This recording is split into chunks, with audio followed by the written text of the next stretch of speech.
ગુજરાત એટીએસથી વધુ એક વખત સપાટો બોલાવ્યો. શાહીબાગ વિસ્તારમાંથી દરોડા પાડીને 8 કરોડથી વધુની નશાકારક ટેબ્લેટ ઝડપી પાડી. મહત્વનું છે કે એટીએસની ટીમ દ્વારા શાહીબાગ વિસ્તારમાં એમઆર ટ્રાવેલ્સની લક્ઝરી બસની તપાસ હાથ ધરવામાં આવી હતી, જેમાંથી 4160 સ્ટ્રીપ્સ ટ્રામાડોલ ટેબ્લેટ્સ મળી આવી, જેની બજાર કિંમત 8 કરોડ 32 લાખ રૂપિયા થવા જાય છે. જો કે આરોપી રાજસ્થાન ભાગી ગયેલ હોવાનું સામે આવતા પરેશ પારસમલ જૈનની રાજસ્થાનના ગોગુંડા વિસ્તારમાંથી ધરપકડ કરાઈ. મહત્વનું છે કે આરોપી દવાઓના નામે ખોટા ઇન્વોઇસ બનાવીને સાયકોટ્રોપિક ડ્રગ્સની હેરાફેરી કરતો હોવાનો ખુલાસો થયો. તો પ્રાથમિક જાણકારી પ્રમાણે ટ્રામાડોલનો જથ્થો અંકલેશ્વરથી રાજસ્થાન મોકલાતો હોવાની એટીએસને બાતમી મળી હતી, જેના આધારે શાહીબાગ વિસ્તારમાં એટીએસની ટીમે વોચ ગોઠવી અને લક્ઝરી બસને ઊભી રાખી દવાનો મોટો જથ્થો ઝડપી પાડ્યો હતો. પરેશ પારસમલ જૈન નામનો માણસ છે, જે હાલમાં પારડી વલસાડમાં રહી રહ્યો છે, પણ મૂળ સાદડી રાજસ્થાનનો રહેવાસી છે અને એ થોડાક સમયથી ટ્રામાડોલના જથ્થાની લેવેચ ઇલીગલી કરી રહ્યો છે.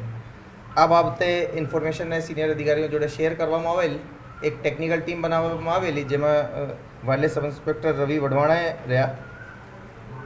આ ઇન્ફોર્મેશનને ટેકનિકલી અને હ્યુમન ઇન્ટેલિજન્સ મારફતે ડેવલપ કરવામાં આવેલી અને પછી જાણવા મળેલ કે આ જે પરેશ પારસમલ જૈન છે, આ એક પેઢી ન્યૂ મહાવીર મેડિકલ્સના નામથી ટેક્સી વગેરેના બિલ બનાવીને અને ખોટી દવાઓના બીજા કોઈ દવાઓના નામ લખીને એમાં ટ્રામાડોલનો ધંધો કરતો હતો.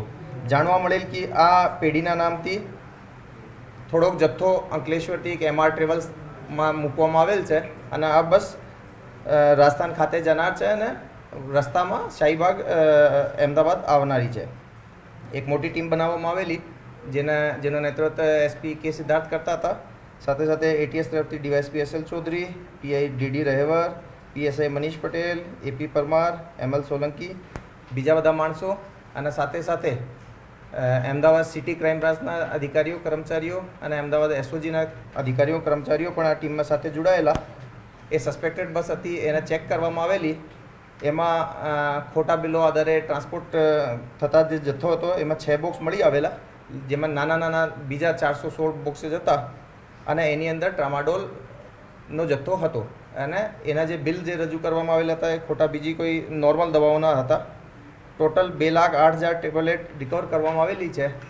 એમાં એક ટેબ્લેટની જે આંતરરાષ્ટ્રીય બજારની કિંમત છે 400 રૂપિયા થાય છે, તો લગભગ આની ટોટલ જે કિંમત છે 8 કરોડ 32 લાખ રૂપિયા થાય છે. આ દરમિયાન જાણવા મળે કે જે શંકાસ્પદ જે આરોપી છે એ ઉદયપુર ભાગી ગયેલ છે. તો એક બીજી ટીમ, જેમાં પીઆઈ વીએન વાઘેલા અને એસઆર ચાવડા, આશીષ પટેલ અને માણસોની એક ટીમ બનાવવામાં આવેલી.